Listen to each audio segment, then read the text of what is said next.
Hey, Justin here with my partner in podcasting, Bruce Isabel. Our mission is simple to unravel the mysteries of media by discussing TV shows, books, movies, and music.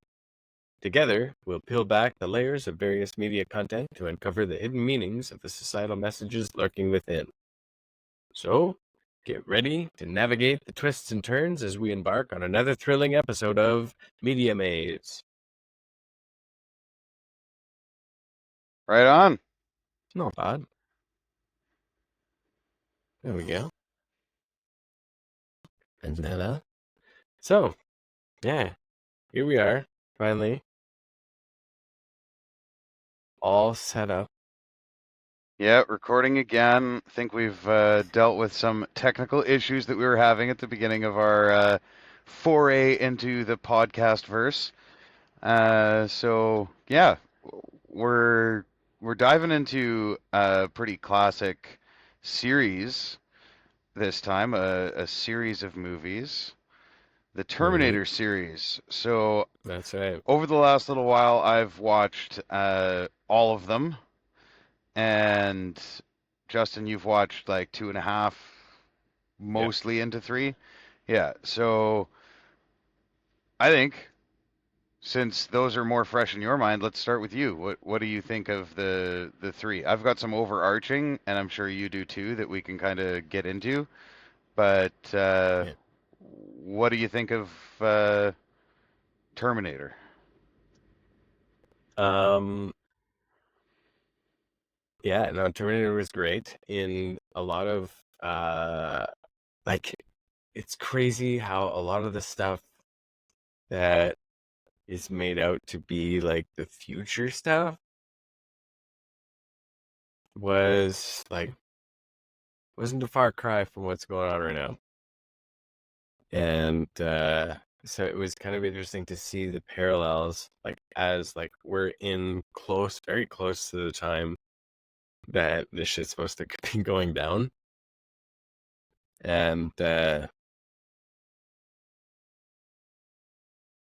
it's like, I always like to see how is this story affecting people who are watching, and how are they thinking, and how are they seeing the world after something like this. Um, I had never seen the first Terminator. So this is the first time I had grown up watching Terminator 2 over and over and over again. So for me, Okay. Arnold Schwarzenegger's T-101 was the good guy, always. Oh yeah, yeah. So then I go back and I'm watching this and with my wife, and it's like, whoa, it's interesting. Like, and I had also had questions when I was a kid, like, oh, where'd that other hand come from the robot hand? There's some things that was cool to catch up on. Uh, but it was neat to like look at it from the broad strokes, with like a time travel movie as the first one. It was kind of like a weird message of the thing that I didn't get was like how John gave the picture of the mom, like of his mom, so that he can like fall in love with the picture. And then he gets there, and then it's this like, oh, I'm in love. Like there's no progression into it. And I was just like, why? But then when I'm asking, okay, not why for him, but it's like why, and like, so now when I'm looking at, okay, how is it influencing people? And I see like, oh, it's there this like, it kind of has this like fairy tale feel to it, just that aspect of it. Um, like the romance part of it, like it didn't, Yep. but Yep. is that just because I didn't have enough time to like really develop more of a character Well, arc? it's This part is a of movie in the 80s. 80s. Yeah, it's part of 80s tropes. Like, I mean, the you get thrown into the story and the suspension of disbelief, okay? Something that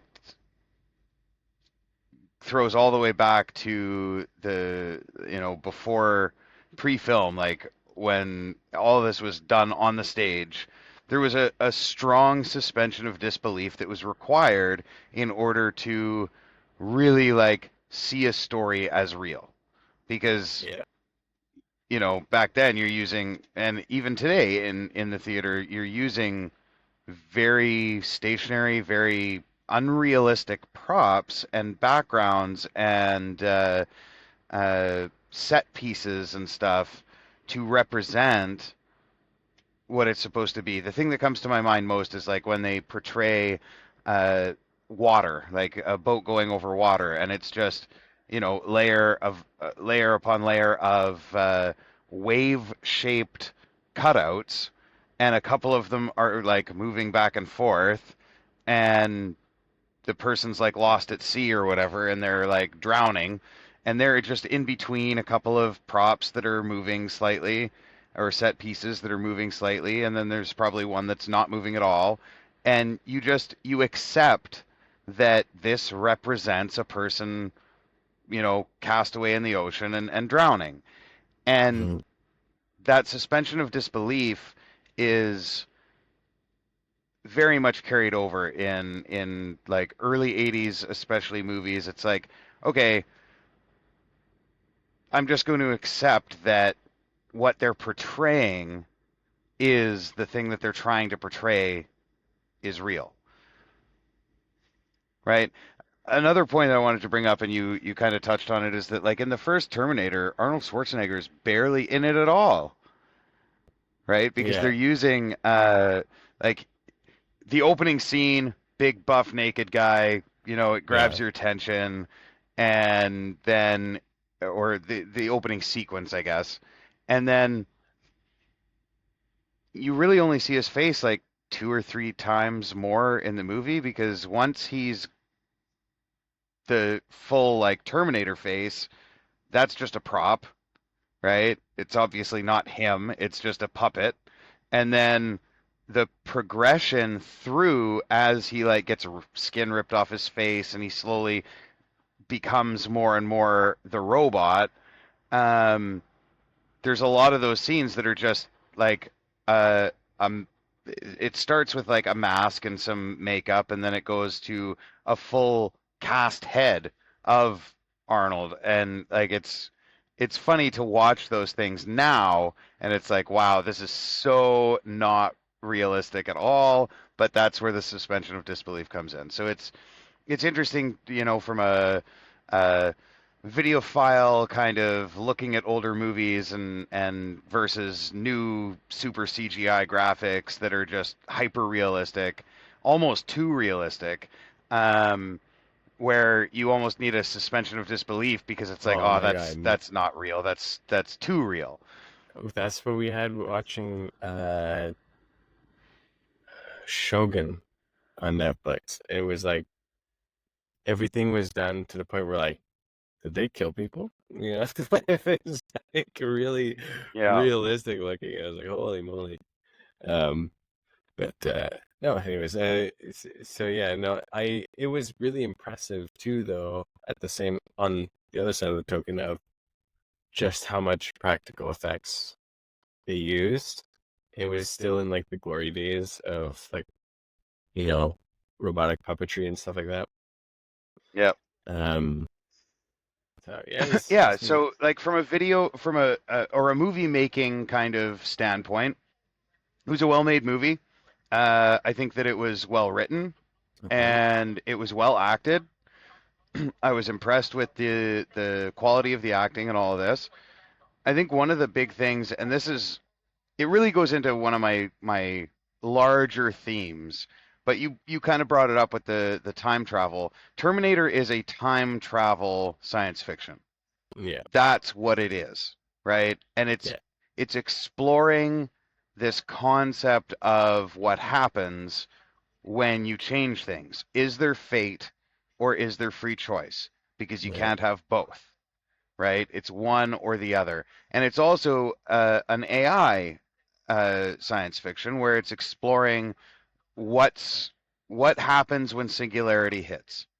Well, right? What okay, so, happens when there's an actual machine that can process information in the way that a human can and is fully self-aware and is making its own decisions and there's nobody pulling the strings? well, apparently it can get so intelligent it can travel through time and send matter back, which is interesting because it's a parallel in reading Metamorphosis of Prime Intellect, where Mhm. you have this AI that's like learning how to move physical matter from point A to point B, and it's like, yeah, it's it's a little different, but the parallel is, so they're moving stuff through space. Here, Skynet is moving stuff through time, and so the humans, the rebellion, figure that out, but it creates this time loop, this paradox loop where, Yep. like, it wouldn't have happened. The Skynet Cyberdyne never would have had the CPU or the chip or the fucking anything to process any of it If they if had they never didn't. sent anything back. Yeah. So it was like, oh, Yep. okay. And then like the John Connor paradox of if Reese had never been sent back, then he would never have been born because he's the father, right? And Yeah. then there's also the whole idea, like we had talked about this kind of previously about the woman that says that she wrote Terminator and she wrote The Matrix, and Or she's like she wrote a talking book about that she said that was like a goes to, precursor and it was all stolen ideas and stuff. I yeah. I think that's a load of hooey myself. She's just trying to cash in on the fame of the two shows. And Like, are there some similarities? Yeah, but there's similarities like the similarities are so slim that you could say that it was based on Asimov's work, right? right. You could say that it was based on anything really. Like it was Who's based on the Bible. It was based on like who's the that's how guy who stories wrote work. who's the guy that wrote Time Machine, right? So it's like, uh H.G. it's Wells. right. So it's these, like, archetypal concepts of where our society Yeah. has been questioning where we're going. Yep. And this is what this movie serves this series of movies poses as, like, this is a potential playthrough of what we can do, what the Yeah. consequences of that will be. And you don't really, it's mostly it's just a horror movie, like the first one, and you're like, and got away from the Yeah. machine, and you cut off his arm, yay! And then it's like she's gonna go and she's gonna make sure that this shit never happens. Uh, Yeah, and the so it's the like first the one the I cowboy agree with riding you. off into the It's website. a very kind of base. Yeah, the cowboy riding off into the sunset at the end. Yeah. I think the first one was a very like I mean, first off, they didn't know if they were going to get a second. I don't know if they had any thoughts of making a second one, right? Or a whole series at the Oh, time. So they wrapped things up quite nicely at the yeah. end with like a But it was potential for more, but yeah, go what I ahead. want to know is what I want to know is like this is that like is the world building. It's like it's like you leave it with like these gaps where, like, if we get further, like, we can flesh this out, but here's a basic skeleton. Um, or is it just like they just put all of their ditch effort into this, and then they just build on that in the next one and see where they can open it up? That'd be interesting to see. Yeah, I would hazard a guess toward the latter, that they put everything into it, they made a blockbuster movie, and once it was popular, they were like, "Oh, we can cash in on this again, and we've left enough open that we can do a lot." But like this is one of the big themes that I want to bring up. Not a single one of those movies actually makes sense to the movie before it.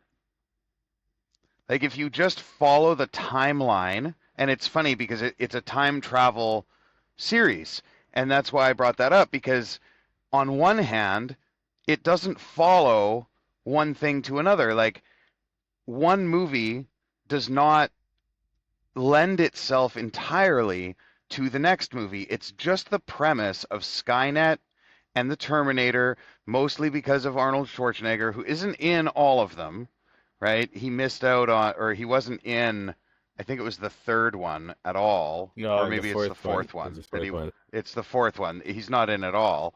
And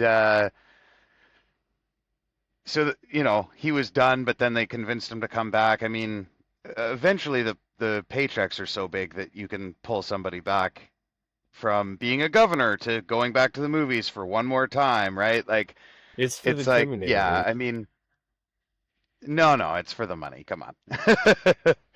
um, but yeah, like one Hey, movie doesn't follow into the Rocky. other. But the Sorry, interesting thing Sylvester with had that, Rocky. Sylvester had Rocky. Arnold has Terminator. yeah, but Sylvester Stallone wrote Rocky.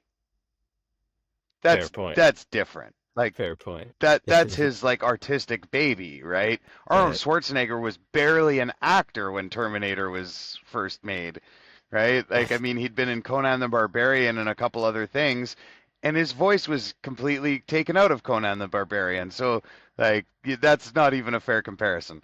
But anyway, my point is that even though one movie does not follow from the other, it still fits within their overarching theme of exploring time travel and the paradoxes of time travel. Because every time a movie happens, the timeline changes. And so for the next movie, they're operating in a different timeline that has happened, Yes. right? So that explains the Christian Bale. I think that's the fourth one. I might be getting them mixed up. I apologize for any super fans out there, but the movie with Christian Bale in it is the least Terminatory of all the movies. It it really is like an exploration of the future and what the consequences were of the previous movies' interventions into time. And then like the last movie is I mean, okay, so I'm gonna jump into it hard. And the last movie is a total blatant gender swap of the original movie with the nostalgia thrown in of having the original actors, right? You've got Arnold Schwarzenegger, and I apologize, but I can't remember the Every actress's name. franchise was doing it. Star Yeah, Wars did exactly. it. Yeah, This you're is pulling back these familiar faces and you're bringing new fans and old fans together in this nostalgic, kind of thing. But then they're also doing the gender swap, like you say, Star Wars did the same thing with Rey. Um, and a lot of movies did that around that time and are still doing that to this day. It's still a very popular method of remake and all of that kind of stuff. Disney's doing the same thing with a lot of stuff in not in gender as much, but more in race. Right? They're bringing like the remake of Beauty and the Beast is not remotely historically accurate to the time period that the story is set in because they've brought in all these different racial characters, right? Which, I mean, it's fine, but if you're trying to make a period piece, then make it accurate to the period, maybe. But it's like a historical fiction, so that's how they justify it. But really, what we're but they're looking at with making it. So Terminator, then, what they're saying is that it's less historical. With it's a, what part of it is fiction? If it's historical, then make it a historical timepiece. I see your point. yeah, it's like it's supposed to be in a time period, but that's part of the breaking down of reality that is So dangerous within media. this is again what I come to when I question. Okay, like if it's not important for the character development, then why is it important to tell the story in such a way? So then, what is behind? What is being slipped in there? I always see that as like, oh, here's an opportunity to kind of like suggest a way to look at things. And so when you're watching something, Yeah, you're in a passive state, which is a suggestive state, which is the state that you are actually in when you're in undergo hypnosis. So if you're sitting there watching passively, suggestively, and you are suggested a way of looking at things, when you're done watching the movie, yep, you're gonna be exactly. looking at things that way. Yep, 100%. So in the last Terminator movie, they also do a little bit of that with the Mexican and Hispanic Latino characters, and the setting, right? It starts in Mexico. Right. But like, okay, one of the biggest things in at the end of T2, we've got Sarah Connor as an old woman with John Connor as an adult man pushing his daughter, her granddaughter, on a swing in a Uh-huh. world where the singularity never happened, Judgment Day never happened, right? But then you've got Terminator 3, Judgment Day. And it's like, well, what? What? How? They just like ignore the fact that that last scene exists and pretend that the rest of the movie happened, but that scene never did. And then with the sixth movie is another great example.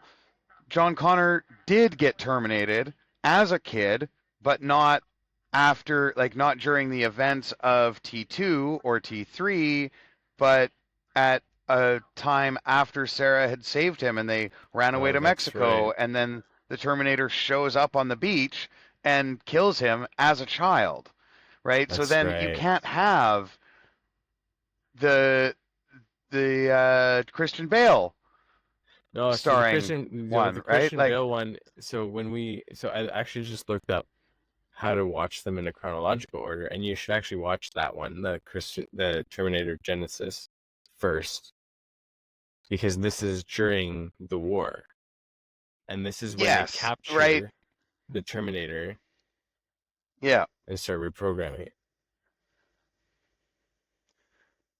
Yeah, but no, like even if But you not start with even. Genesis, it still doesn't make sense. Like the Hey, only way for it to make sense is the justification that every movie is set in a slightly different parallel timeline that has changed because of the events of the movie previous to it.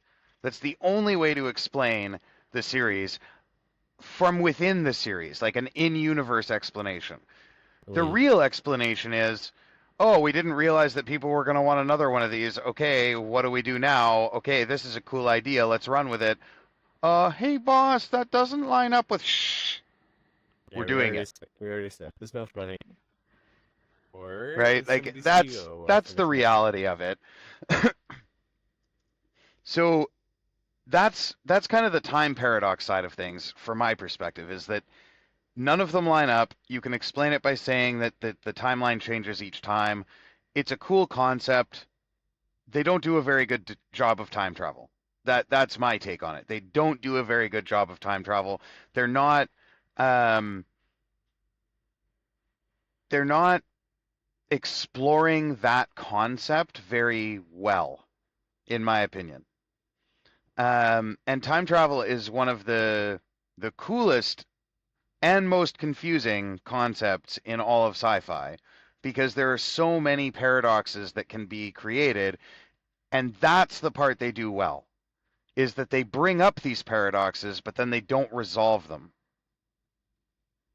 right? Yeah, So maybe you can say that that's a little bit of a throw to the intellectuals, perhaps like ourselves, not to toot our horn too loudly, but you know, it gives people like us something to talk about, right? Of like, yeah, oh, what's the parallels of this and that and the other thing? And that's, another bit of a danger with all media is that you can get so wrapped up in these imaginary created worlds that you're not really paying attention to the real world that's right in front of your nose and is going to hell in a handbasket. So, you know, that's one of the things that we want to talk about with the podcast of like be careful going into media. We're doing this podcast very consciously, very intentionally, with a set purpose. And yeah, like in general, be careful with the media that you Ingest. take in. Yeah, that you ingest and that you allow to take up free space in your mind, right? Like, um, because none of it is the real world. I enjoy science fiction in a sense that it looks at possibilities. I like that. Yeah. We have So sliding let's get doors into now. the Like AI it's fun. side of it. Yeah, okay. Yeah, let's get into the AI side of it. So, what do you think of the singularity, as they call it, Judgment Day? I mean, it's pretty obvious that from the writer's perspective, AI is a very dangerous thing that is going to destroy humanity, at least from the storytelling of Terminator. That is Skynet's entire goal, is to destroy humanity, right? Right. But it comes from this like inevitable like humanity will destroy itself, which they explore more in T2, where he says it flat out, like they're like where they're in Mexico where they're repairing the car or wherever they are.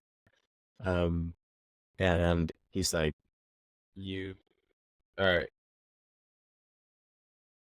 your nature is to destroy yourselves." Right. So like, Your nature is to destroy yourselves. you destroy yourselves.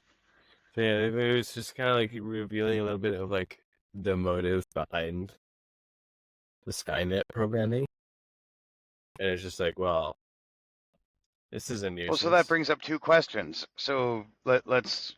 I want you to explore those two questions. One, is the nature of AI in our real world, does it resemble Skynet in an aggressiveness and in a control of, you know, virtually everything? Like in the Terminator series, Skynet basically takes control of the US's military computers, and in each iteration it's slightly different as to how that happens, but it always inevitably happens that Skynet launches nukes.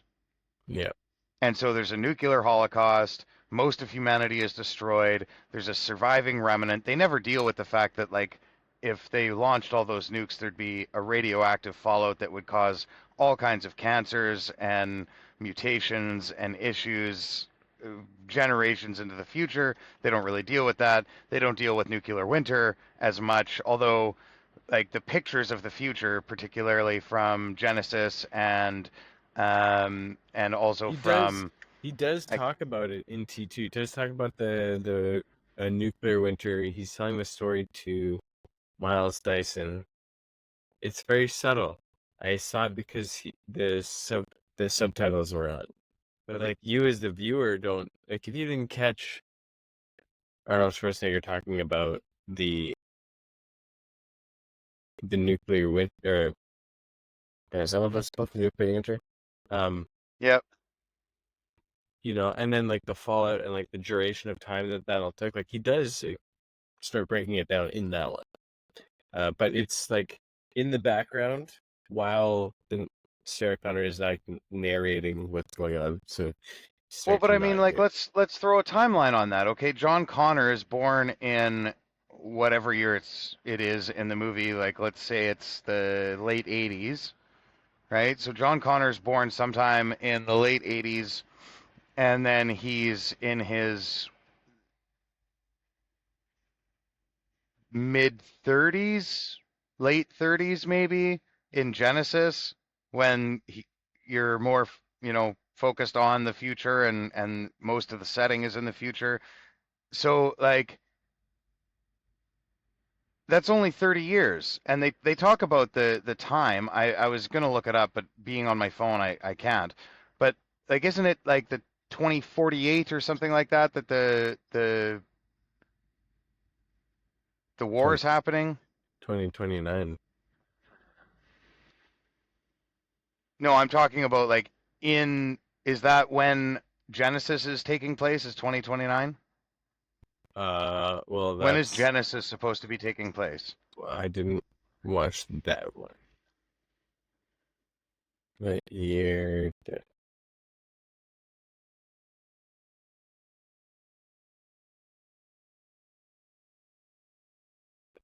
2029. 2029. Okay, so like we're virtually around the corner from the time that's supposed to be, after the apocalypse. So there can't be very much time between when Skynet launches the nukes and when John Connor is fighting the war against Skynet in the future as far as the movies are concerned. So the nuclear winter didn't last very long. Right? They mention it, but again, it's one of those like the timeline doesn't match up. The story doesn't actually make sense when you Right. really start analyzing it.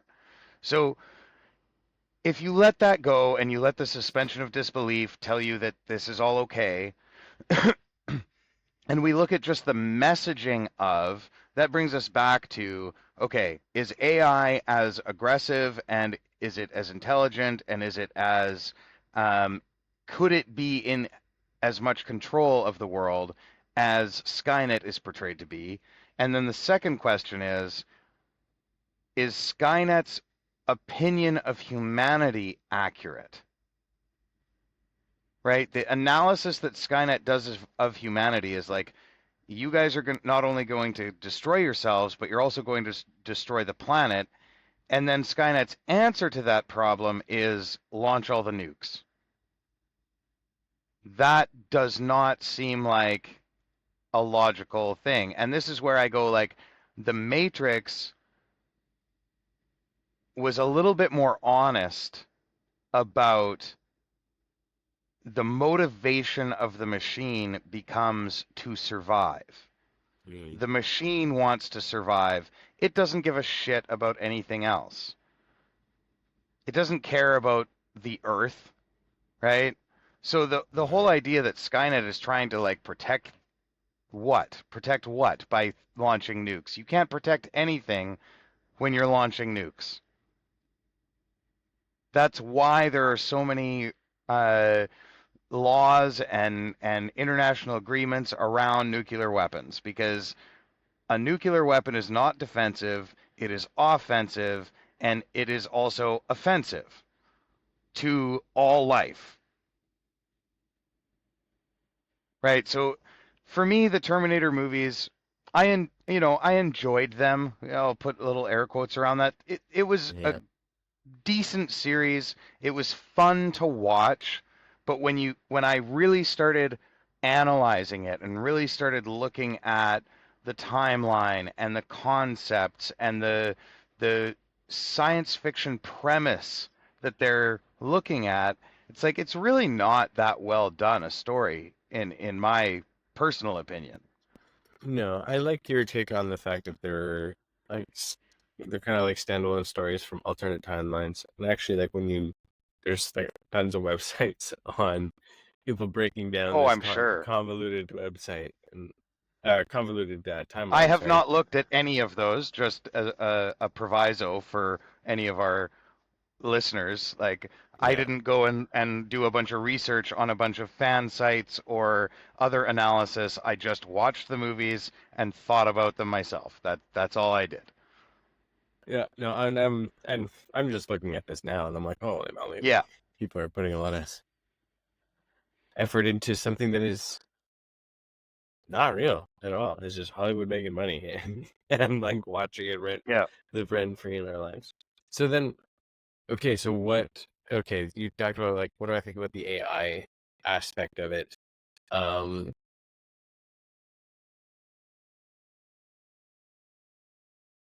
in the first one, you don't really hear much about it. In the second one, it's it's definitely talked about, and in fact, in the lab at the very beginning, uh, when you first meet Tyson, Yep. they are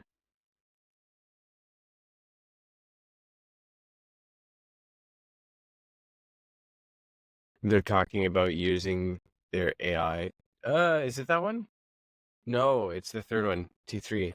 I was just starting to watch it. They're at the very beginning. They're talking about an AI that could sweep through their database to see like how this virus has been getting in, and Right. so it's like they're kind of introducing like very early on. That was 2009, I think. No, 2003. 2003, and so like they're already introducing AI into like that timeline, not something like down in the future. So are they like the suggestion that what we have access to now, maybe the military had access to a long time ago. So how do we know like Yep. how advanced things can actually get? Well, and then there's an interesting like name parallel, and it may just be that. It may just be a name parallel, and Mr. Musk is certainly of an age that he was watching Terminator. So like you look at Skynet, and then I don't want to like I don't even want to say the name because I don't want to hit algorithms and shit. But just compare Skynet to real world internet connections that exist in our world today, and it's a interesting parallel, right? The interconnectivity and this stuff. Like in the Terminator series, they really never talk about satellites per se, um, but it also doesn't explain the interconnectivity of Why would you Skynet. show it if you don't want people to actually see it coming? You're like, oh, this guy wants to launch a bunch of rockets. I wonder why. Like, that's cool. Yeah. But he impressed us with throwing a car into space. So then it's like, ah, okay, you can do whatever you want. You just threw some fucking expensive garbage into space. That's some fuck you money Yeah, right there for sure. congratulations. But like, Yeah. it was just like a marketing point to get people to like pay attention to this in this excited manner. He's like, now I'm gonna fill the sky with tons of satellites, and so it's creating this like web of interconnectivity, and they're also Have you ever developing seen them in the AI. sky, just out of Yeah, oh curiosity? yeah, for sure. Like just these like straight lines Yeah, of just this dots. big straight line of dots. Yeah. Yeah, it's very surreal when you see them. Yeah, and so yeah, it's just like, and then what happens if? Okay, so like, does that mean like the internet's out in space? Yeah. So Yep. then, like, it's like, if an AI can tap itself into that, which is a lot of what this explores, like once it becomes self-aware, once it becomes self-aware, it moves through this like web of virtual space that's been created, even in a physical space, and so then it wouldn't be limited even just to this computer, Yeah, right? It exactly. I couldn't can't be. remember which movie it's in, but they address that like they tried to destroy Skynet by destroying the location, but there was no location, right? It doesn't matter anymore. I think it's T3 and they end up in the bunker at the end. Yeah, I'm pretty sure that's T3. Yeah, And they're aiming to like destroy the location where Skynet is, and it's like Skynet isn't in a location. Skynet is the virus that you've been tracking this whole time with Skynet. So like you've been fucked from the beginning essentially, right? Like yeah. It's the loop it's all over like again. Yeah, it's like hiring a bounty hunter to go capture the bad guy, and then at the end, the bounty hunter turns around and shoots you in the face because they were the bad guy the whole time, which is a That's cool storytelling that's Looper. tool, right? Yeah, exactly. Yeah, That's the movie Looper. yeah, and That's exactly Skynet it. is the looper. Yep. So again, like these are archetypal stories that are Looper's being another told, interesting. I think Looper probably does a better job of telling the time time story. Yeah, travel exploration. Yeah, yeah, it does a much better job of the yeah. time I story. mean, Maybe so we'll have to jump into that one at some point. the Terminator does do a better like explosions and chases and all that stuff like that. That's Oh, the well, action yeah, movie, right? Like, although yeah, Looper had some good action, it was more of much more keen awareness of like the time looping consequence. yeah. It was more cerebral, whereas Terminator, especially the first one, it was designed to be an action movie, like you said, right? It was supposed to An be action this thriller, like it was entertaining, supposed to be blow scary. stuff up. Yeah, it was like an action thriller sci-fi, right? And then the newest one is at best an action movie. It certainly isn't a thriller, and it certainly isn't a science fiction as far as I'm concerned, because it's playing with the exact same tropes as all the previous five movies. It doesn't contribute anything to the narrative. All it does is this strange, unnecessary gender swap of okay, John Connor got killed as a kid, so now there's a new John Connor, which is a female, which is um, a whole nother concept within it. Like one of the overarching themes is this idea of fate versus choice, It is. right? In fact, the thing that John or that Kyle Reese memorizes and is used in I think every movie. There There's no is no say, fate, right? I can't remember the whole thing, but but there is no fate. There's only the fate we choose or something that like that, right? but yeah, there's no fate. What the hell? Thing. It's a pretty important quote. Look it up. But Yeah, like the but what we make. the con but what we make. There is no fate but what we make. That's it? Yeah, Okay. So this line gets repeated throughout all six movies. I'm we almost wouldn't have known. positive it's in every movie. Sorry? Uh, we wouldn't have known. Well, we were both forgetting it. Right. Yeah, we wouldn't have known.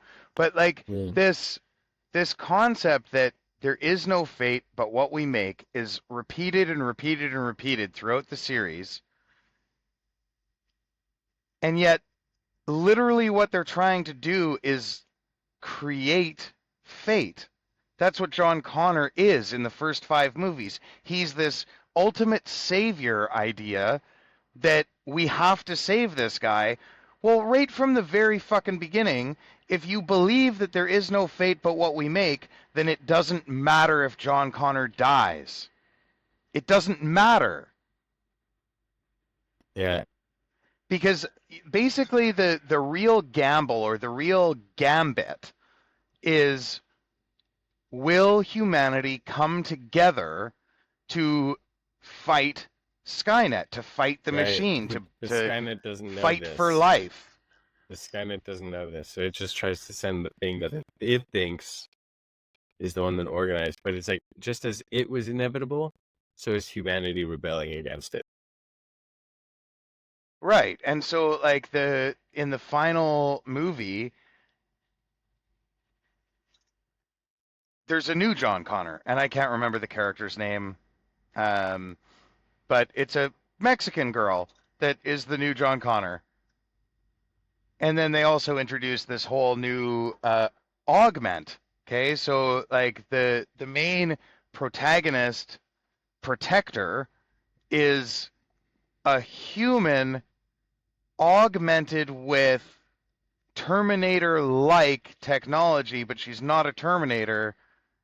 She's also a female and she kicks ass, which is like a super overused thing these days.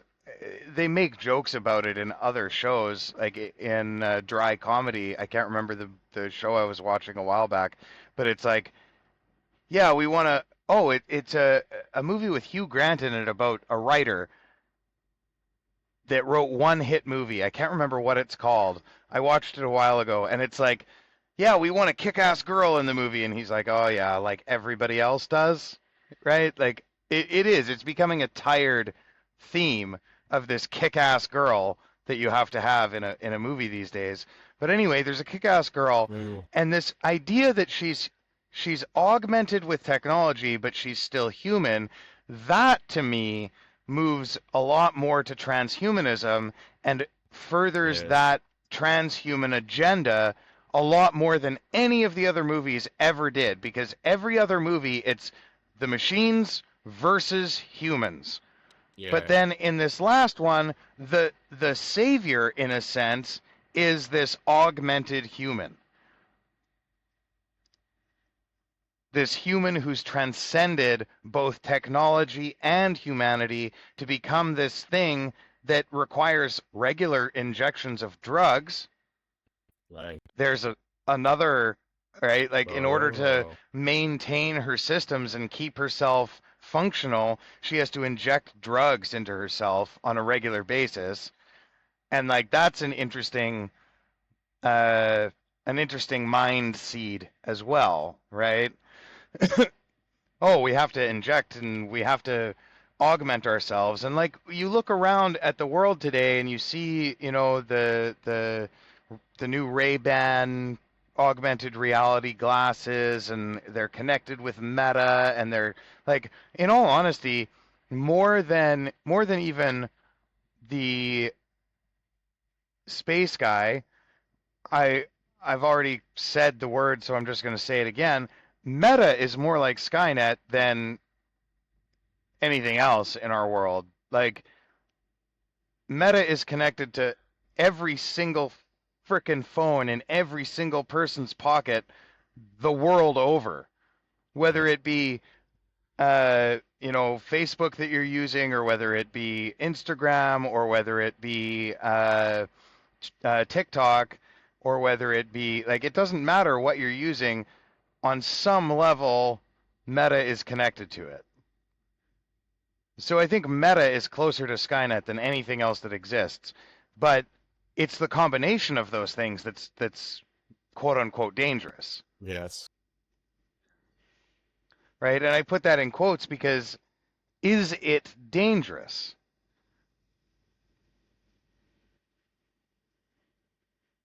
I think Um, that a computer trained with human morals would be dangerous. yeah. Are we dangerous?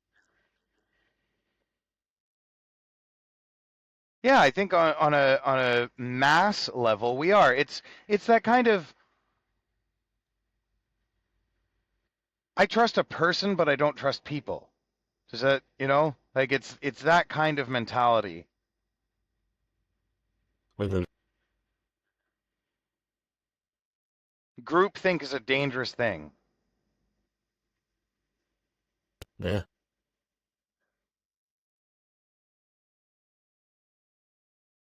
Yeah. It was Eddie Bernays who said that like individuals are intelligent, but groups are stupid.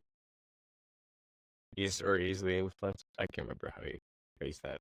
Easily influenced would be a nicer way of saying it, but yeah, I I've recently been watching a show. I won't name it this time around, but the premise of the show, it's a contest, and there's one person that's like sabotaging the contest, Hmm. sabotaging everybody. But they all have to work as a team to accomplish the tasks that they're being given. Okay. And it's a cool premise, but as you watch the people play it out, like you want to talk about like mental trauma, emotional trauma, put people in that kind of scenario where they're rewarded for betraying each other and they have to constantly be like riding a balance between a lie and the truth in order to get ahead. And all I've been able to think as I watch it is, wow, that's the system that we're in right now, Yeah. all over. We have to ride this balance between the truth and fiction that we're creating as we go. And the only goal we really have is to get ahead before anybody else. And so it's like we can justify almost any action with the concept that I'm going to get ahead. But we bury that concept super deep within our subconscious because we can't handle the idea that we're doing something so immoral that we recognize as so detrimental to humanity in general as lying and cheating and stealing and murdering and whatever else is required in order for ourselves to get ahead. We can't like justify that across our like moral compass. So that's an interesting one. I think that we will continue to jump into as we go into other movies and other series because that's like an overarching theme of Yeah. the the goodness or evilness of humanity. What is it? What are we doing about it? Where are we going? I think those are all very cool things that we can continue to explore as Media Maze continues. Yeah, that's right. And I think that makes a really good way of wrapping up. Uh, kind of once again, like what our purpose here is, which is to look at what we can extract from the media that we're watching in terms of being reflections. Like, the stories that we tell can be reflections of how our collective is thinking. But on the other side of things, it's looking at, okay, this is it's billions of dollars, dare I say trillions, go into creating media for Yep, people around the world over to, again, sit passively for an hour and a half, 2 hours, and three let it hours. wash over you. Yep. And so I was like, just be careful with that. Like, what if corporations had access to that entry point into your subconscious, what would they want you to think? How would they want you to think? And A if you big part of become, it is just confusion, right? And I think that's something that Terminator does very well because it creates that's a a great general point. fear within you. It's a general fear of AI, a general fear of the future, a general fear of humanity's um, motivations. And then there's a confusion inherent in the series because none of it makes sense. Like one movie doesn't make sense to the next. And then the motivations of the characters sometimes don't make sense. And like there's a lot of things in it that don't quite line up. And it creates this cognitive dissonance which just enhances the underlying fear that builds. And it's not this like terrifying fear. It's not like a jump scare fear. It's more of an uncomfortable, this doesn't quite feel right. I'm not sure what I'm supposed to be thinking right now. Confusion fear. And like you said, like I mean if you look at the budget of each of the Terminator movies and you add them together, you're looking at hundreds of millions. I'm guessing. Like I say, I haven't looked any of this up, so Let's look it up. I'm just taking a guess. Yeah, let's look it up. That'll be our last point on Terminator. How much money did Hollywood decide to spend on making this series that literally makes you just feel uncomfortable about the future of our world? Oh, I thought you had it. I almost I do was like, here. How much was tons of gross? Okay, with that, I want to see how much. I mean, the original one was 6.4 million. in the Movies 80s. budget. Okay, so here's all of them here. So Terminator 2, 6.4. Um, Terminator 2, 100 million. So look at that. You go from 6.4 million They in the 10x 80s. themselves plus. Yep. Yeah, and this is the budget. This is what it costs. Terminator 3, 187.3 million. And then 2015, 155 million. And then Terminator Salvation, 200 million. Right? Terminator Genesis, 155 million. And Dark Fate was 155 million. So it kind of like went down after Part of that is Salvation. that CGI got a lot less expensive. Yeah. Computing got a lot less expensive. Okay, But here goes. even just that, yeah, go ahead. 941 million, 41.4 million.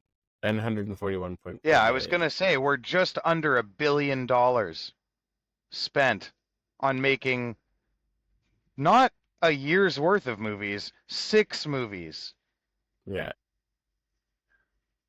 So something for people to keep in mind, like how much, why would corporations be willing to spend that kind of money on making movies? The Terminator movies are successful. They all made money at the box office, as far as I know, but there's more to it than that. Look deeper. Look deeper. Follow And the money. follow the money, and you'll find your way through the maze. Oh shit, we just gave it away. I guess we can Uh-oh. stop recording podcasts. Our first one and our last one. No, Oh no. we will definitely be back for another. Thanks for tuning into Media Maze, and we'll see you next time, Justin. All right. Have a great night. And let's sign off. Each everyone a pleasant evening.